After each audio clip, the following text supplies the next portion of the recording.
This is Jim Tolles. I hope everybody is doing very well today.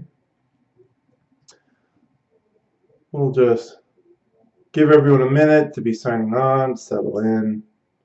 I'm going to be talking about interconnection, learning to appreciate our hearts and our bodies, our spirits, our minds, and how they all interconnect.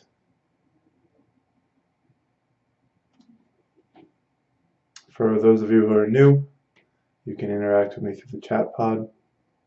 I'll just type a little message there.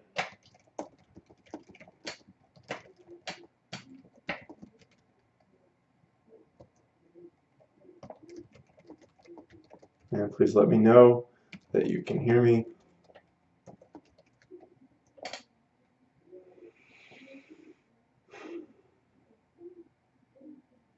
So take a few deep breaths. Let yourself relax into your body. Thanks, Kyle. I appreciate that. And as always, I'm a big emphasizer of relaxation because the more we relax, the more things open up for our mind. And this is one of those really important points I'm going to make a lot of the times because it's all interconnected. If we want to think well, we need to take care of our body. And being able to think well, we usually can better understand and interpret what's going on with our body. Thanks, Lace. Thanks, John. If anyone is new, the chat pod on the right-hand side is where you can type in questions. You have to be signed into YouTube to be able to do that. Please keep your comments directed to me, because if there's too much crosstalk between people, then some people's questions are going to get lost. And try to keep them relatively on point, because for one, there's a limit on the word count to what you can write in the chat pod. This is a YouTube thing, not something I set up. And secondly, we want to stick with kind of the questions. I don't necessarily need a whole lot of life story. I'm pretty intuitive, and so I have a pretty strong sense of people and where they are and what they're asking. And if I do have questions, I'll ask you something, and then you can, offer further explanation. So take a few deep breaths in, letting yourself just be here, experiencing your body. Usually when we start to pay attention to ourselves, we'll often make little adjustments. So make those little adjustments. That's just what happens because we realize at times that we're not actually sitting in a supportive way, we're not breathing deeply, and all these things that somehow we forget when we get really busy. And it's kind of a strange thing. How can something so important be so quickly forgotten, so quickly overlooked? So as you're breathing here, relaxing the shoulders, loosening the jaw, you're just being more mindful of all the amazing different aspects of yourself that are all interacting together all the time, mostly without your knowledge.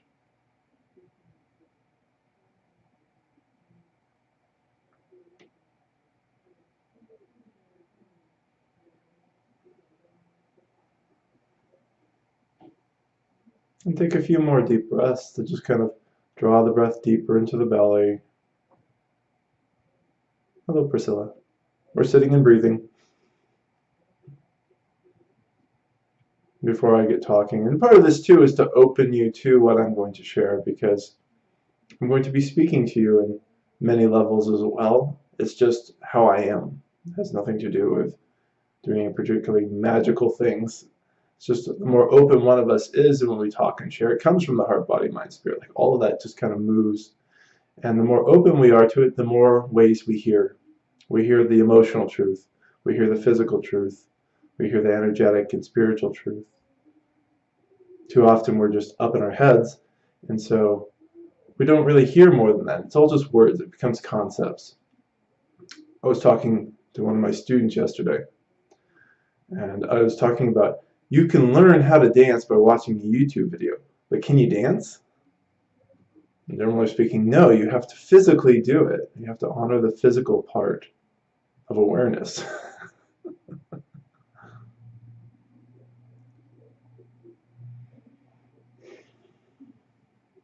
Okay, so with that breathing established, get talking here. Usually for the first half hour, I'll free flow, and then I'll take questions, and we'll go from there and see what's on people's minds or hearts or bodies or their souls. So I think that one of the big things about this topic that I like to start off with is no one part is any greater than another. The body is equally important as our mental faculties, as our emotional abilities, and as our spirit. It's all intertwined together.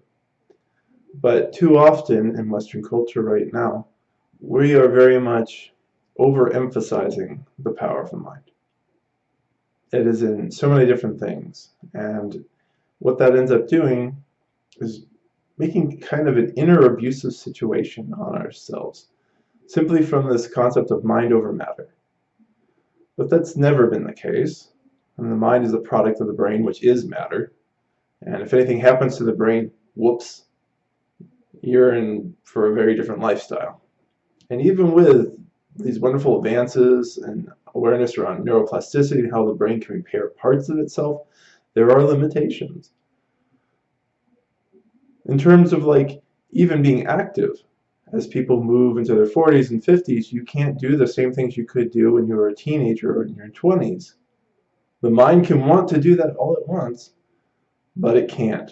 And every now and then you have a few people, pretty amazing bodies, but even so, it's not the same body as when they were a teenager or when they were in their 20s. So right there, we immediately illuminate an important line. Now, is the mind powerful? Yes. Is the mind a place where the more we're wise about life and about ourselves, that we can help create amazing change for ourselves, internally, externally? Absolutely. But we have to understand and appreciate its limitations. As I mentioned in the announcement on my blog, there's interesting stuff going on in research around the heart and the electromagnetic pulses that go out and what that does for us and how it interacts with others. And that's, very literally the physical heart has interesting emotional impacts on how we feel about ourselves. And how we feel when we tend to feel good, we tend to think better, don't we? And so some of this, I making delineations that don't necessarily really exist, but I find them helpful ways to focus us, to separate, mind, heart, body, spirit. And that's always kind of my emphasis with the spiritual path, is I try to be as pragmatic as possible. Because, a lot of our emotions are in part coming from our brains, but there are a lot of other chemicals that go on our bodies that don't come from our brains that we call emotions. They're coming from different glands as part of our body. And I don't know that stuff well enough to really go into it. I'm just pointing to that truth to appreciate, these different elements and how intertwined they are. It's like, where does an emotion really come from? A lot of times, are we really talking about something that's happening in the brain, or is it really a chemical coming out of the gut, which some people are calling the second brain, because of all the amazing stuff that happens down there?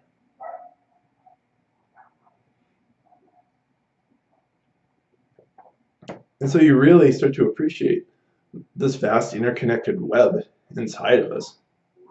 And a lot of what we learn in the spiritual path is to become of service to each part in its language. Right now there's a lot of people in Western society with a backlog of upset emotions. And what do I mean by that? It means they haven't allowed themselves to emotionally feel, or they've only allowed themselves to emotionally feel a very small spectrum of their overall emotional capacity. So usually we try to limit ourselves to fun feelings, right? The ones that make us feel good and are pleasurable. And other stuff we tend to not want to deal with as much. So things like sadness and fear can get repressed, anger can get repressed. It depends on the person. This is part of knowing yourself. Some people act out through anger all the time, but that's not mindful in any particular way. And it's usually coming from a deeper wound. You can turn on anything about politics if you want to find anger. And if you're really into politics, you're probably an angry person in a lot of regards. I would probably, separate out those of you who are actually actively trying to change things, but even then, a lot of the active change activists are doing it from a place of anger. So some people have whole ego identities built up around anger.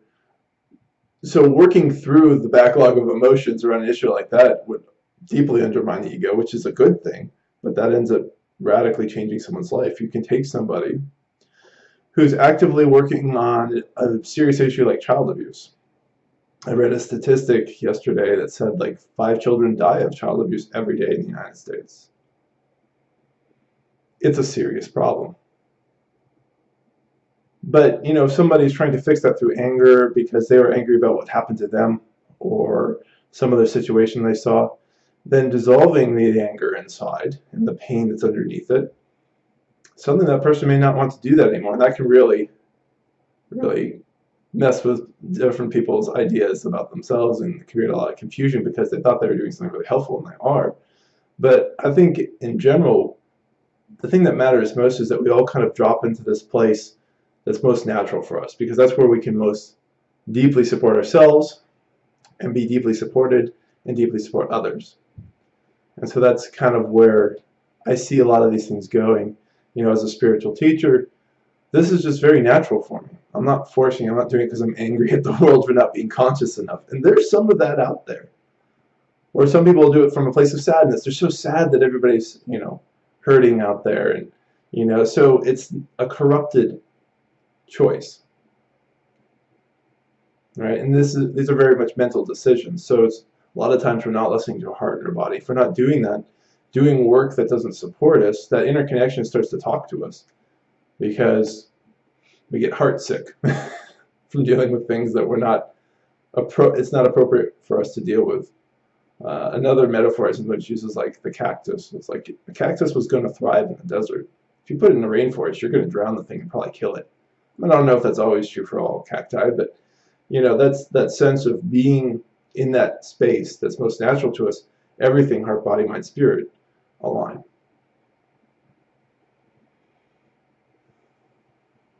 And so as we learn to get more sensitive to ourselves and to those different ways different parts of us are talking to us, it gets really easy to just intuitively and naturally move towards things where we're going to thrive.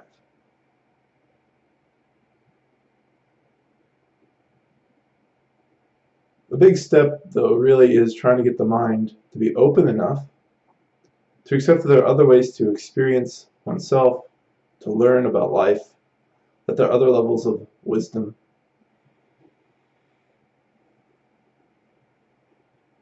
Your body knows how much exercise it wants, how much rest it wants, how much food it wants. But just take a few minutes to think about that, and how often do you listen to your body? Or are you trying to live according to how society is structured? Now, I mean, there are all kinds of exceptions, and life is not a clear-cut thing. But there are plenty of ways we can support ourselves better, and that's a big piece of all this. Because when the body is supported, you're going to feel better emotionally, mentally. It's easier to feel the different subtleties of energy, because for many people, energy is still very subtle. The clearer your body is, the less subtle it seems. Some people, you may already be very, very energetically sensitive, so, cleaning out the body may not make that more present for you. And a lot of times we will use the different parts of us where we're strongest to start to access other elements of ourselves to help them heal. So if somebody's very heart-centered, it may be easier for them to kind of come into a loving exploration of their body, versus if they're very heart-closed, then that person's probably been abusing their body in certain ways. So there's all kinds of abuse of the body, and some of it's one of those things that's hidden in plain sight. So a hidden in plain sight thing is like all the people are just exercising way too much. It looks like that's what we're supposed to look like, and society keeps saying we should look certain ways. So that's an issue that's hidden in plain sight. I really emphasize that we're coming into a natural state. That's it. We're not coming into a physical shape, emotional level of interaction, a mental way of thinking that conforms to society's rules. Doesn't mean we're fighting society either. We're just trying to learn how to be true to ourselves.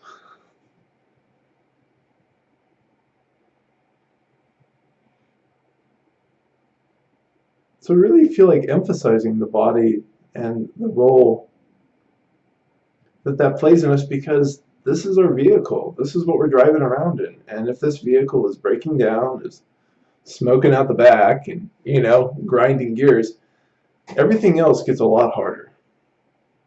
In many respects, it's kind of the Maslow's hierarchy of needs.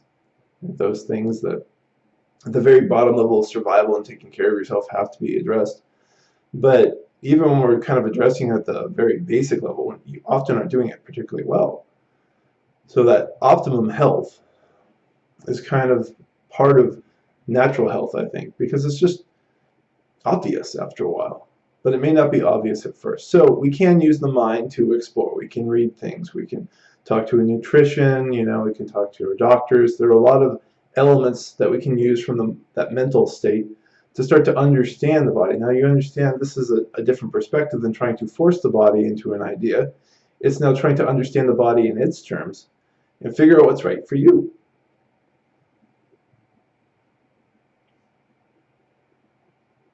I really can't emphasize enough that right now in Western culture we are trying to impose mental rules and beliefs onto our bodies, and that's making us miserable. Changing the body is not going to make you happy. Not from a mental standpoint. Allowing the body to show you how it is happy and how it thrives is very powerful. And along the way, as you get into your body, and some of you may notice that when you do yoga or certain other activities, emotions come up. And so right there, we start to appreciate that interconnection. And like I said, some of our emotions really are just hormones, neurotransmitters secreted from different glands. And so we start to kind of clear out and reset a lot of the emotional inner space that we have. And that's a really important thing to do. And of course, good exercise after a while, once you get into it, you get all sorts of fun endorphins as kind of a payoff for working out. But it's kind of like getting something started that's full of sludge and hasn't been moving for years. You start to kind of clear out the gears and the pipes, and all sorts of gunk starts coming out of you.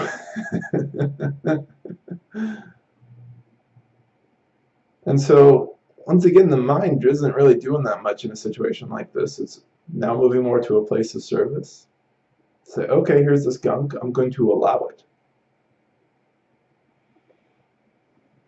And some of the ways that we start to see how all this stuff is interconnected, the mind is going to come last with this realization, so this mental understanding. It's coming first too often. And to me, when the mind comes first to deal with the situation going on inside us, in the sense of when it's trying to already label and judge something, okay, rather than investigate, that's like trying to say what's in the box before you've opened the box. Opening the box is investigation. And there's a lot of ways we kind of open ourselves, how we investigate mindfully to start to see what we're looking with or what we're looking at.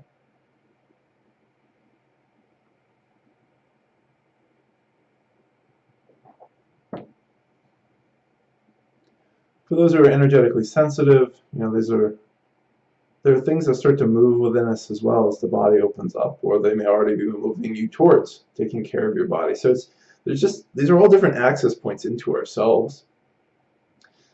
Those of you who are very intuitive, you can start to have a sense of wow, I'm really not eating well.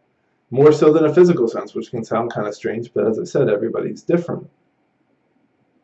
And we are very good at fooling ourselves mentally. So we can believe, oh no, I'm in great shape. Yeah. And once again, if you're looking according to social standards, you may truly believe that. And other people may be telling you that you are. Right? You're the right weight, whatever that's supposed to be, and the right look and shape, and all this other garbage, as opposed to what your natural shape is. So it may take some energy, some intuition that's starting to kind of grind around in your stomach that's telling you that, my body is not happy. Or it's just a more overt intuition where it says, I need to get into shape. And that may be really confusing, as I said, in the example of somebody who thinks they're already in good shape. You're like, what do you mean get in shape? Look at me. But that's not how the spirit is, how our energy is. It already knows what's most natural for us. Or it may do that with our hearts, right? Where we start having intuitions that we're or closed, or maybe the body even comes in to emphasize that, because energy can kind of do that, where you start to feel these pressures and tensions in a part of your body where there's no actual physical tension. It's this energy is running up against these walls and energetic blocks we have inside us. And so this can be confusing once again for the mind in Western culture, because unless you're sitting here with me and have looked into these topics before, it's not something that's well known. You just think there's something wrong with your physical heart when there isn't. And so the medicine there is to start to explore your heart and start to open and see what's been pushed away. Sometimes it's very literal. We push our emotions to the back. I have felt more people uproot and move out all kinds of stuck emotions by breathing into their back and shoulders. You can even do it now as we're sitting here talking.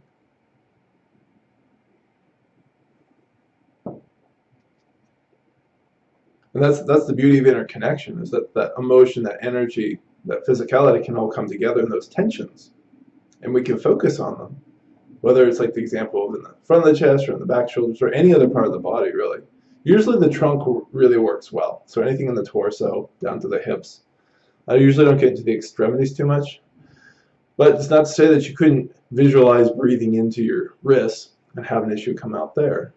It's really forgiving in that regard, I think, the healing process inside us.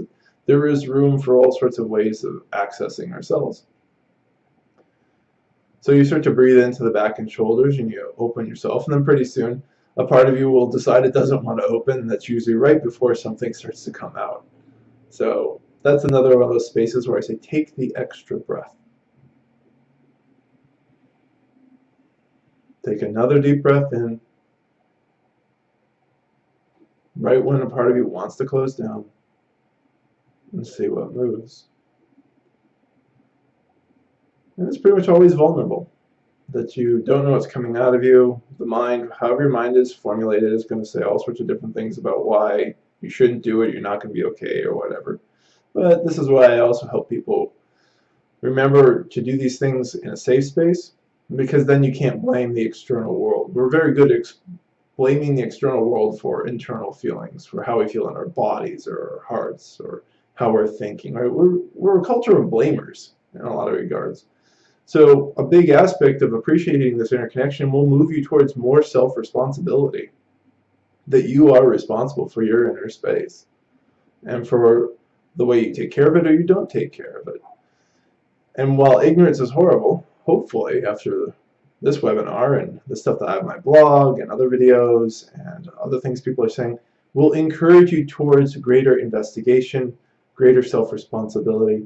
And the payoff of all that is, generally speaking, most of us feel a lot better for doing it. So I don't see a downside, but there's a messy side.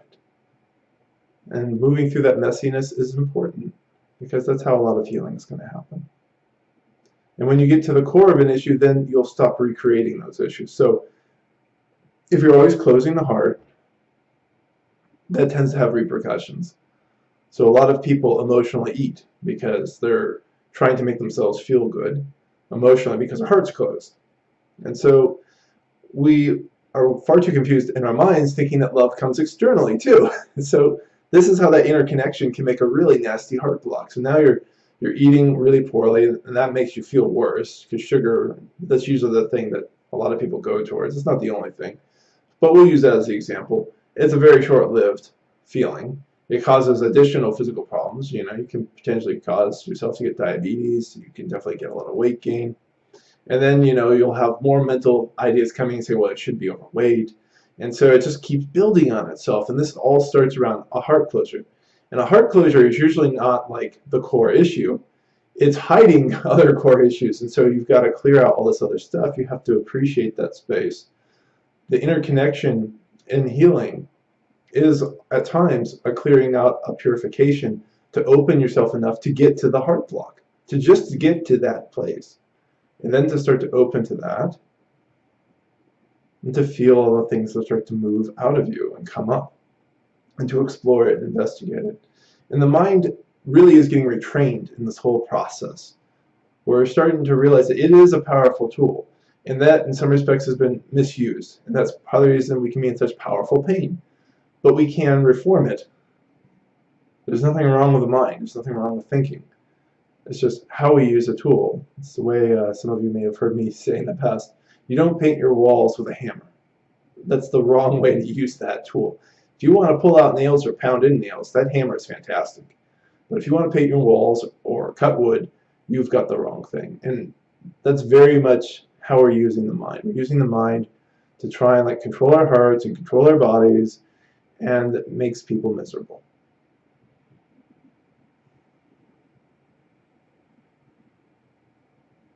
So as you become more sensitive to how this is all interacting, it's also easier to kind of notice what part needs your attention and to listen to it.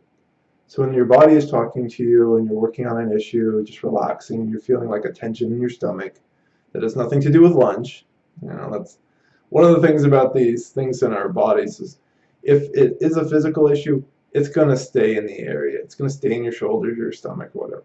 But if it's an emotional, energetic memory thing that's been stuck down there, or even an old muscle memory of being hit in your stomach, let's say, then it may move. You'll feel all this stuff start to come and shift around, and if it starts to become an emotion that's being revealed, then you start to feel sad or scared. As I said, it's usually the emotions we don't like that are unpleasurable that are stuck in us, and so that starts to come up. And other times it's just pure energy.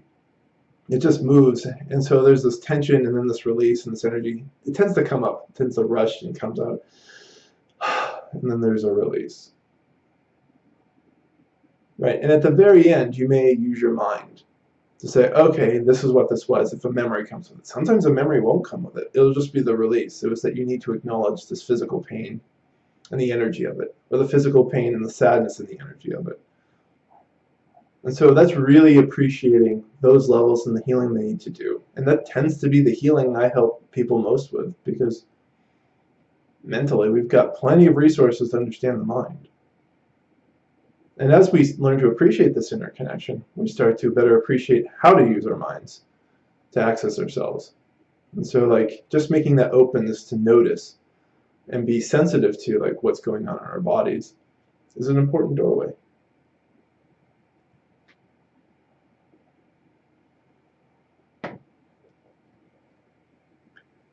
If anyone has any questions, feel free to write them in the chat pod. If not, I just encourage you to come back to your breathing. And relaxing the shoulders again, letting your body sink deeper down to the hips. I haven't talked about sexuality yet, but that's very much included in the body. I mean, a lot of shame is imposed on sexuality from the mind, which is unfortunate. But that's, very much a topic we can get into if anyone wants to talk about that. The body really remembers everything. So the great thing, and sometimes the troubling thing, is that it remembers everything. So we also have to learn to appreciate that it does that. And it's also a useful tool if there are repressed memories. So I've helped more than a few people recover repressed abuse by just relaxing into their body and learning how to listen to their body. And that, of course, is tremendously healing for the mind. So it can be so confusing for a lot of people's minds when there's all this upset emotion, right, and all this physical tension and self-hatred and all this stuff, and they don't know where it's coming from. So that can, it can cut two ways. For a lot of people, it just gets extremely frustrating, and so they just self-medicate like crazy, or they come up with really crazy stories.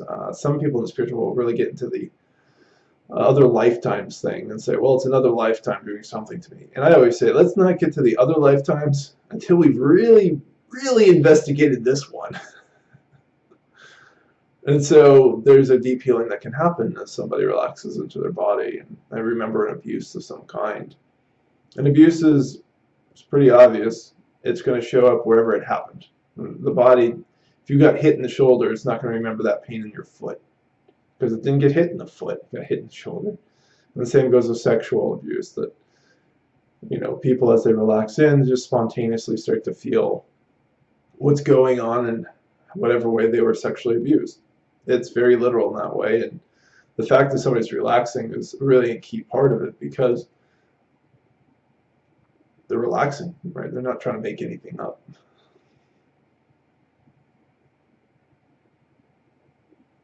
Usually when we make things up, that requires tension. And who wants to make up a feeling of being sexually abused?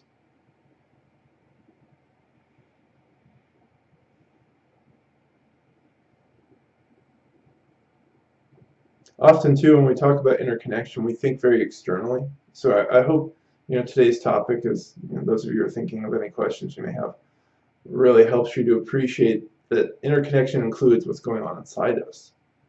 We tend to think about being interconnected, me to Kyle or me to John, right? But we're all interconnected in that way. We are. And somehow we kind of forget what's going on inside us, and that's part of that external focus of the ego self that really blinds us to what's going on behind that mask. And that's the big reason why we work on letting go of the ego and all the things that's made up in it. Because otherwise we kind of keep looking forward as opposed to looking inward. Looking outward as opposed to looking inward.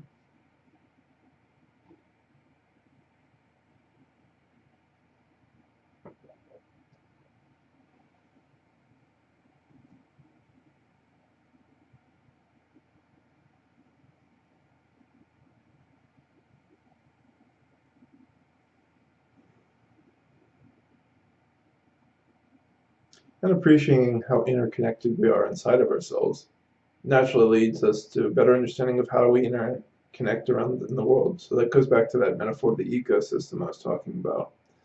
That there's certain places, and I don't want you to hold on to this metaphor too hard. It's like thinking there's a perfect place, but there are certain places where we just thrive better and it becomes more obvious where we're thriving when we're open.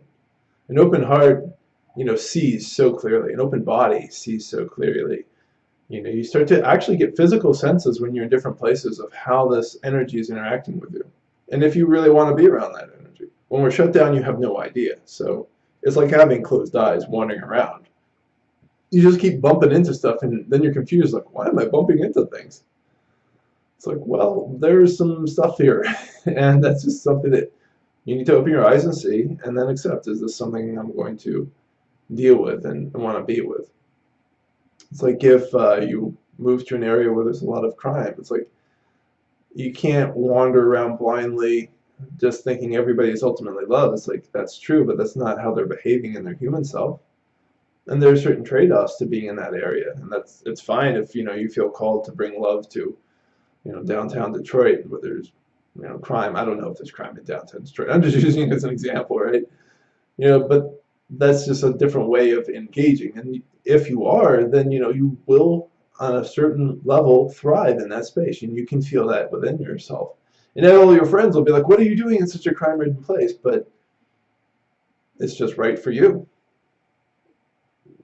And of course, as we know, a lot of crime comes from the lack of connection people have with themselves. And so having somebody who's very interconnected and open and loving and at peace in a place like that is a godsend, because for once people are going to start to see somebody who's interacting in a fundamentally different way. And the reason a lot of suffering cycles continue is because we see that again and again. So that's the only thing we know. And most human beings learn through looking at other things, seeing how other people are. Everybody has to be a pioneer for themselves on the spiritual path. You have to get to know yourself, and only you can do it, and nobody else has walked that terrain. In that regard, that makes you a pioneer.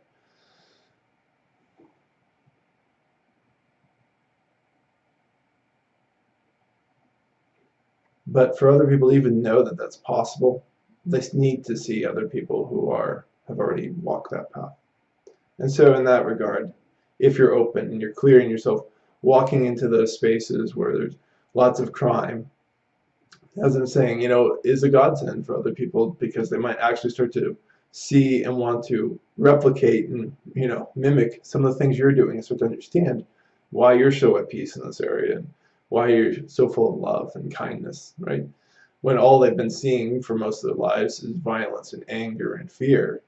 right? So that just becomes the world they live in, and that's how they respond to the world in kind.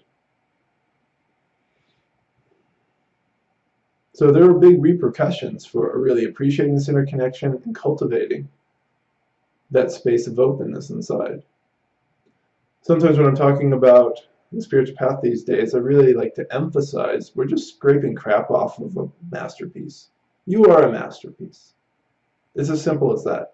But with all these other beliefs and these old pains that haven't been dealt with, and if you're treating your body poorly, your masterpiece has been covered in crap. And you have to shovel it off. You're not adding anything to you. Or we can use the metaphor of the diamond, that's just encased in rock, and we're trying to break you out of those things that are so limiting that keep you from shining. Sometimes in Rumi's poetry, he talks about the polishing. So understanding these interconnections helps you understand when and how to polish, and at other times when to just shine.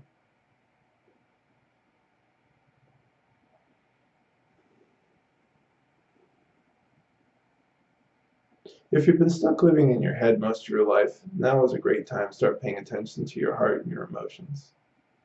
Let that guide you. As I said, we're always kind of looking for these access points. For a lot of people, they've been hiding in their minds because they were taught it was safer, trying to think their way through life. It doesn't work. They can seem to work at times because everybody else is thinking in certain ways, and when you follow social beliefs, you're generally rewarded.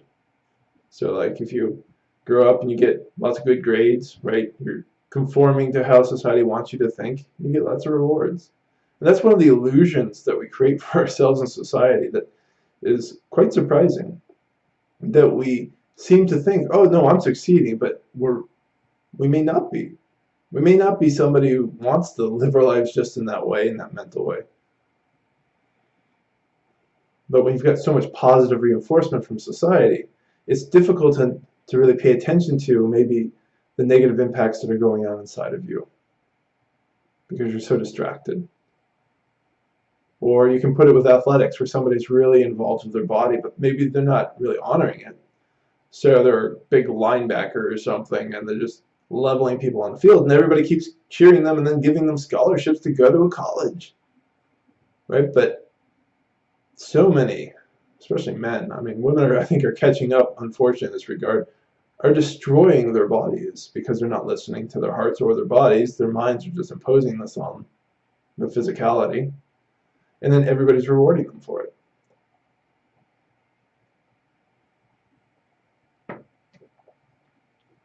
And I encourage you to get your journal out and see, what costs you've been paying. Where have you been ignoring yourself?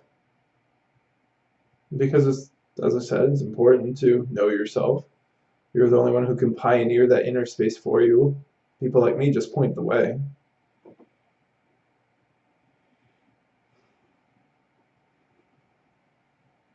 So any questions percolating up for people? I feel like using the word percolating today.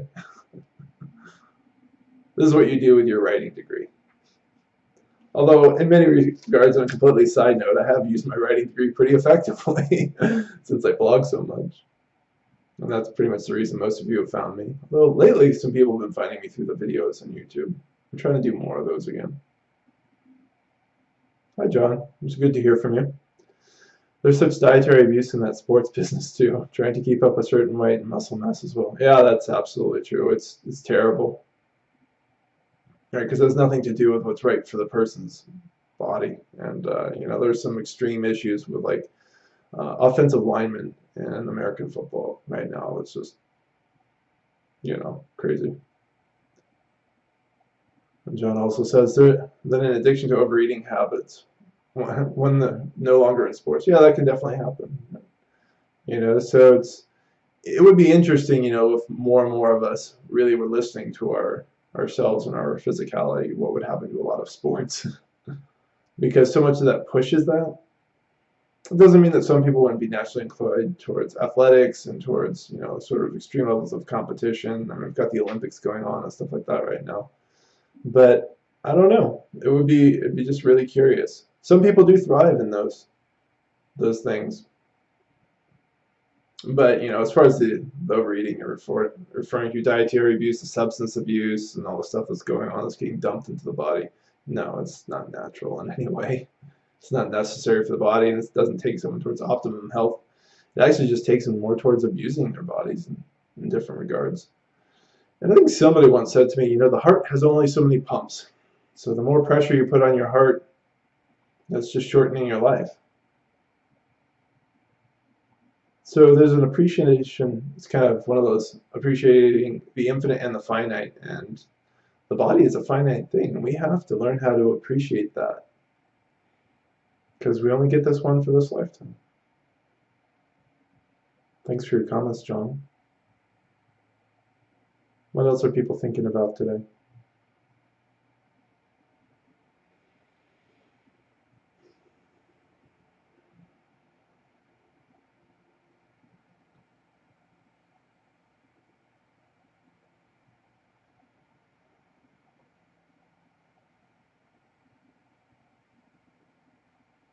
Spiritual awakening can be so profound because it suddenly thrusts you into realizations about a lot of things.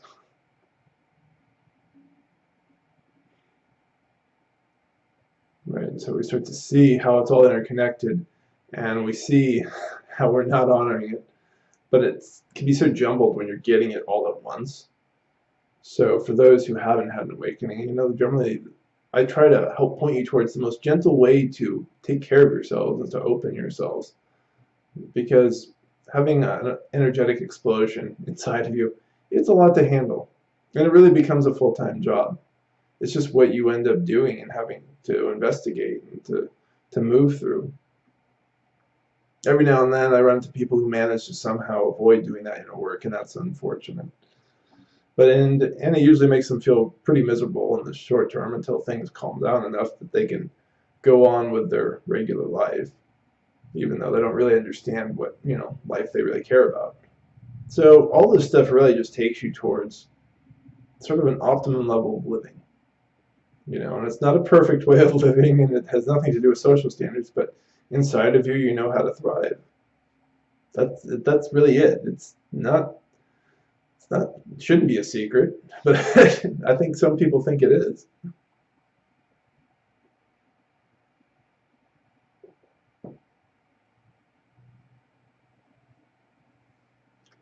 Lately I've been interested in, helping people move more energy, kind of find those inner keys. And I think your heart, your body, your mind, and your spirit, there can be a key or a couple of keys in each of those areas to help you get moving. I remember one of my students really started her awakening because she was going through an end of a relationship, and she did a lot of exercise actually. So her body became that key. And honoring her body because her body had not gotten rather unhealthy was really crucial to opening her. So I think inside us there are those keys, and only we can know what they are, and they have to be meaningful to us. It can't be something somebody else told you to do. It has to be something that rises from within, where you're like, oh, I need to do this. Like that example of the student. Hi, Kyle. How do we go about expressing our hearts in a world that sometimes feels unprepared for what the heart has to say? Thanks for your question. Well, I think you immediately have to understand that there's a belief hiding in that, which is wanting the world to like what you have to say. Right? So that hidden belief is the thing that's really closing the heart in that instance. So in that regard, you just start to learn how to speak your truth, and you start to learn about what you're saying too. Where is it? Is it actually coming from your heart, or is it coming from another mind thing, another way where you want to be accepted? These are ways where we just keep turning the lens back in on ourselves, Kyle, to say like, okay, am I not accepting myself then?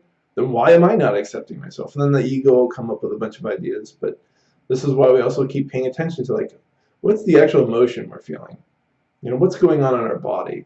And breathing into the body and breathing into the motion tends to be more important, because the mind's usually guessing. The mind is just a program that knows what it knows. And that's just so important to understand. We think it can know more than it can, but it can't. The intuitive part is where inspiration comes from, and that's a really big part of all this. But for the time being, we just start by noticing our heart. We'll notice the belief that we want people to like what we have to say, which is hiding a fear of rejection. And so then we start to find that fear. It's like, where is that living in the body? And we breathe into that. We breathe into the energy of fear. We breathe into the emotion. Maybe you find it in your shoulders or your gut or someplace. And you just keep relaxing and opening to that space. And that interconnection inside, that energy, the spirit, all that starts to want to move because it takes a lot of energy to be scared. To be at peace requires no energy.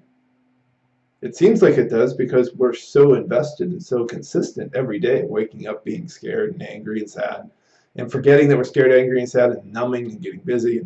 Like, there's a huge amount of stuff we do to not feel what's going on inside. And as I often say, you have to feel to heal. Let me know if that was helpful, Kyle. Thanks for the question. What other questions do people have in our last 15 minutes here?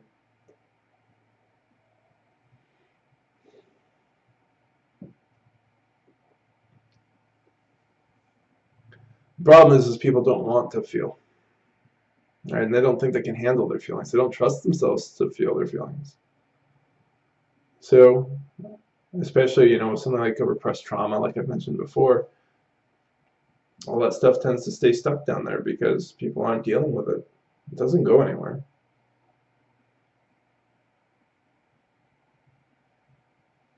To heal really means to appreciate all these interconnected pieces. They're all going to have to heal in their own way. It's like the body. If it's out of shape, you change your diet and start exercising and sleep better. Those are the big three things if you want to talk to the body and help it.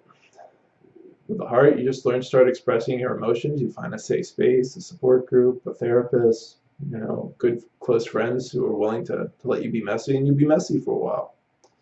And of course, with like a therapist or something, they're really helpful in helping you express it in the emotions in constructive ways as you go. And as you get used to doing that, then you kind of start to understand more of the core issues that are going on inside. With the mind, the actual intellectual learning is important, like what we're doing today. This is important. And, the spirit and energy, those are subtle things. Those are part of knowing yourself. It's how you move energetically and what's going on. And obviously I interact on that level too. And that's kind of the aspect of being a spiritual teacher. Some of us do. Not everybody moves as much in the spirit realm. Sometimes it really is still just beliefs. And spirit doesn't operate by just beliefs. It's within beliefs, but it's within all things. And that's the bigger concept of interconnection. That consciousness, spirits, and everything.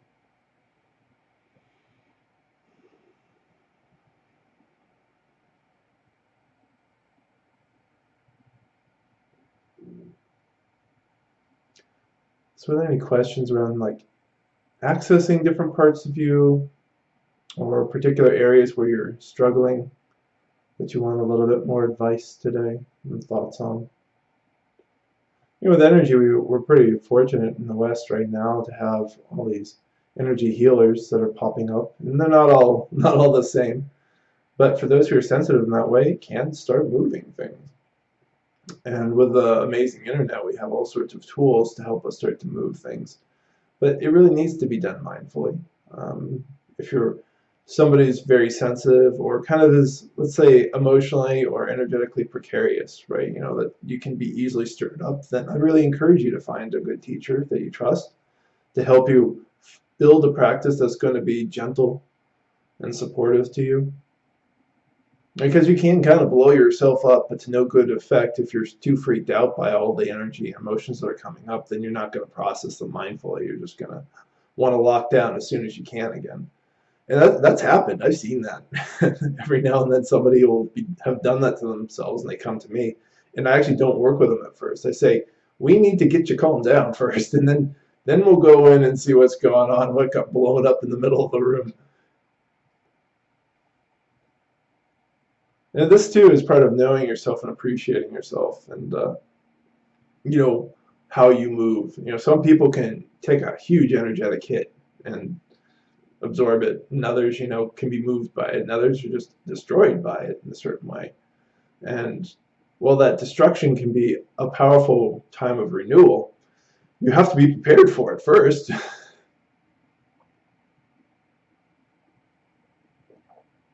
as I said, then the mind otherwise comes in, right? It comes into the body, mind, spirit, where everything's just kind of blown apart and just, okay, I don't know what to do with this. I'm going to throw it all back in the box because that's what it knows. It tends to be one of the big programs in society right now. Hold it down, close it up, lock it in, don't feel, avoid, numb. Right? Because that's how you're tough, that's how you're strong. This is a big issue for a lot of men. It's like we're told to be tough and strong in certain ways, which means a lot of men's hearts are closed.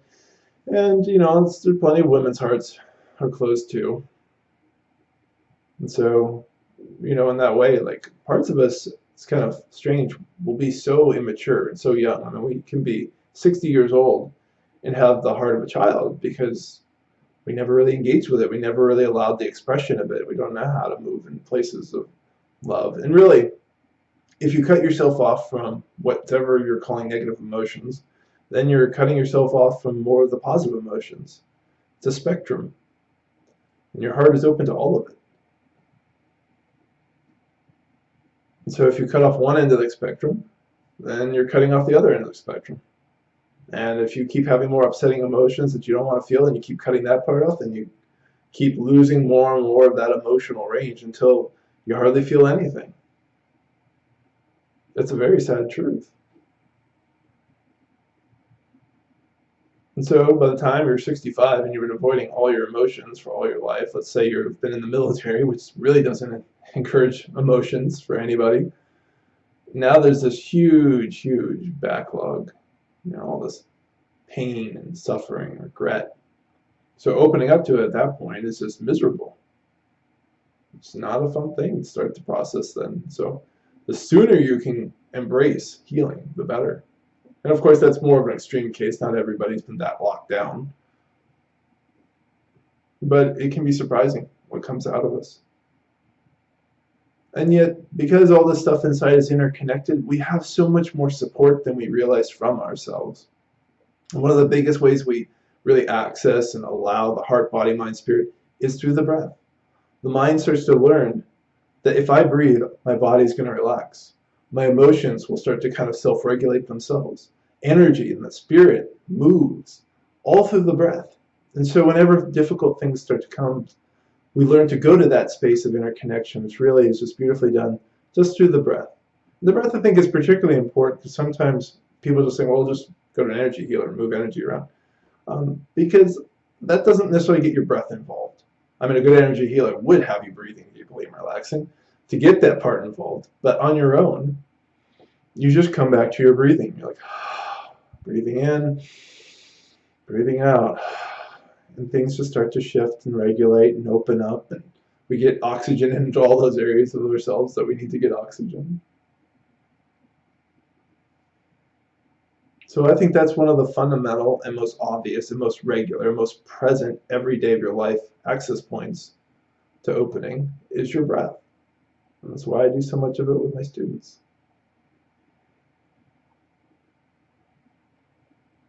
Let's see if anybody has some questions in the last 5 or 6 minutes here. If anybody is new, you're welcome to support me if you'd like through donating on my blog, spiritualawakeningprocess.com. There's a donation button on the right-hand side. But this is free, so don't feel a need to do so. I just remind people that they can do that because that's how I'm supported. I am supported by a lot of generosity. Earlier this week, I had an amazing donation come to me from a longtime supporter, and I'm just really humbled to be able to touch people so deeply that they want to support me in this way. But in general, the point is to offer these things freely as a means of deeper engagement than my blog and videos can offer.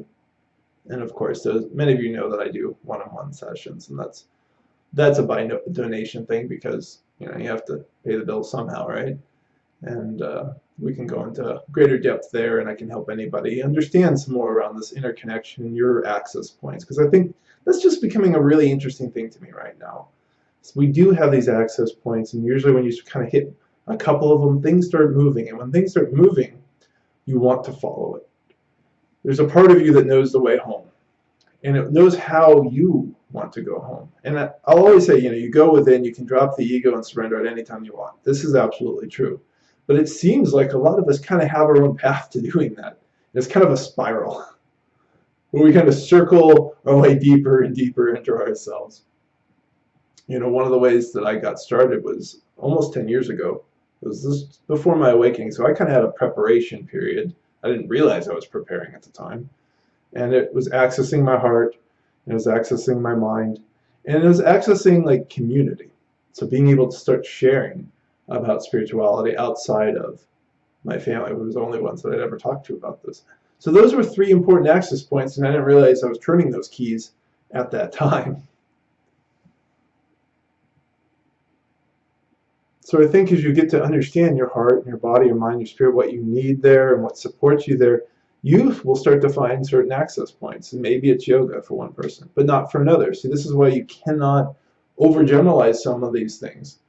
If somebody says, no, yoga is great for everyone, it's like, well, it's good for the body and stuff, but it's not necessarily an access point, where things start to really move and open for you. Because usually when that openness comes, like emotions start coming, realizations come, energy starts flowing, and it just starts to feel vastly different inside. In truth, you're just starting to feel yourself, and we're really not used to feeling ourselves, which is so bizarre, but that's what happens when we don't allow ourselves to be as we are, and we gather all this pain, and we try to avoid it, and we numb it.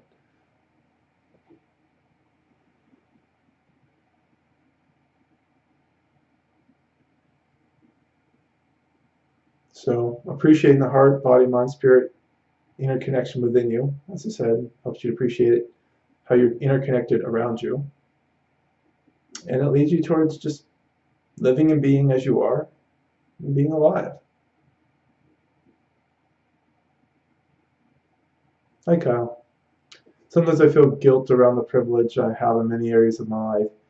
Even being able to engage in something like this feels like a privilege. Is this a belief springboard for conscious action or a detriment to it? Oh, I believe this work is absolutely a springboard. I mean, consider what you could have been watching for the last hour, Kyle. You could have been watching cats jump into pools or something, right? Or you could be watching people scream at each other in political things. Putting aside the fact that we need to pay attention to our public servants in any country, most of that is just kind of, binging in anger. So I don't think paying attention to spiritual teachers like myself or Muji, I've been appreciating this woman named Isaira recently. I don't think that's in any way like something you should be guilty about. I think it's something that should be accessed because it's helping you better yourself. The guilt around privilege is a big issue right now with a lot of pain bodies. I don't know what they think they're helping by feeling guilty. The same way feeling sad about, refugee problems doesn't help refugees. It's just making you sad. So that's something to explore. And to start to say, okay, so where is this guilt really coming from? Because it's not going to help you open, and it's not helping anybody else open who is underprivileged. If you see where I'm going with that.